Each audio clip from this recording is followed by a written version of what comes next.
was well lit. Thank you very much for that. The guests were welcomed on arrival by President Hilda, which is a very good way of welcoming people and making people feel at home, especially our guests. However, I noted that the guests were not informed about Toastmasters and the meeting format. I hope that next time we'll be able to put this into consideration and inform the guests about Toastmasters. At the opening of the meeting, the club mission was read out individually, but it could have been better if it was displayed. It was never displayed for our guests who may not be aware of our club mission. Well, much as the meeting did not start on time, when the formidable Sunshine came to the stage, she brought magic with her. As usual, she always has magic about her. When she starts speaking, you do not want her to stop. Thank you for the reassuring, and thank you for being intentional about mentorship, about living a legacy. What a way to live a fulfilling life. The President Hilda, at the beginning of the meeting, introduced a number of people, especially our guests. However, I think many other people were left out and were not introduced. It's always fulfilling when you introduce everyone. There's a personal touch about an individual when they know that their presence has been recognized. The Toastmaster was well introduced, the Toastmaster of the day. The education by our immediate past President Irene was very informative. I thank you that the club is being intentional about growth and is approaching this in an innovative way. Just like Hilda says, mentorship is key. I think the educational couldn't have been any better. Thank you very much, our immediate past president. Our Toastmaster filled all the roles prior to the meeting. We had all the roles filled. For instance, the grammarian, the timer, the hackmaster. Most of the roles were filled. Thank you very much.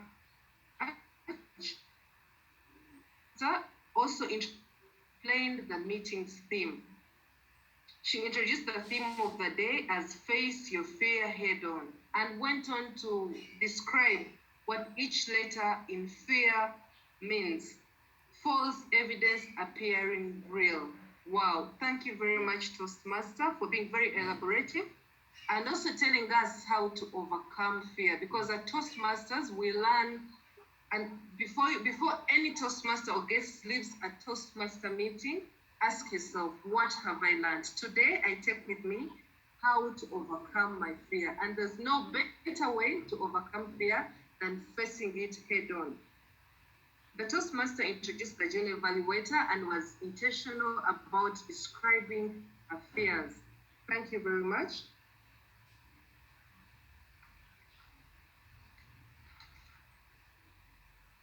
Then we came to the grammarian.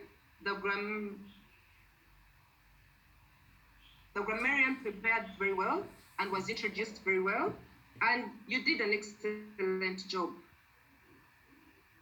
The grammarian shared the word of the day, triumph, and also gave examples of the usage of the word. It was a fair word. Triumph is an easy word to use, so each one of us should have been able to use it because it was so easy for us to triumph over our fear. We ought to have used this word. Thank you very much. It was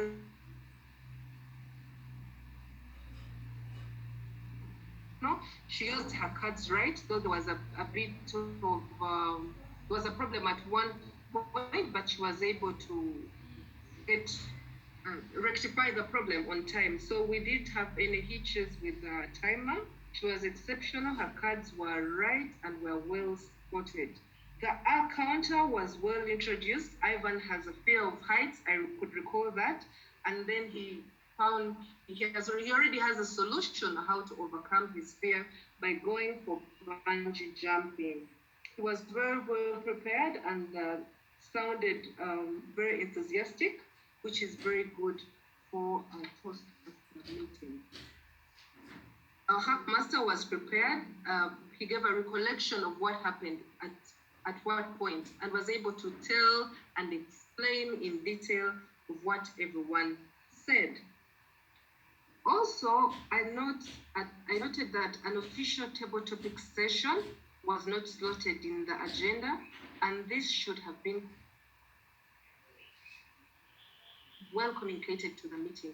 A few members could have been aware what happened, why those table topics was not slotted, but it would have been better if it was explained to all the members. Our evaluators, Anli and Alex, you did an exceptional job. Thank you so much. Thank you for helping us give us a detailed report of the feedback. Its feedback does not just help the role takers, the speakers, it also helps every member to know where they can better themselves, because we learn every day. At Toastmasters, we learn. There's nothing like failing. We are always on a journey to learn and make ourselves better. At Toastmasters, you are quintessential. You are a quintessential speaker. You're so good at what you do. At one moment, I never wanted you to stop talking. Thank you for having a knack for looking out for everyone and asking them their fear and putting this together. Wow, you have honed the skill of Toastmaster, being a Toastmaster. It's a lot of preparation needed, put everything in place, and you did this so well, effortlessly. We couldn't tell that you had any trouble to put this together. Thank you very much. All in all, the meeting was engaging. This allowed the participants to know themselves better, or to know about the people you introduced better. Everyone knows what I fear now. It offered a lot of insights on fear and how to overcome fear. There's no better way. Lastly, the meeting flowed really well, and the role players were zealous about their roles. They worked very well together, and I look forward to being at the next meeting. Thank you very much, and God bless you. Thank you, Anne, for your report.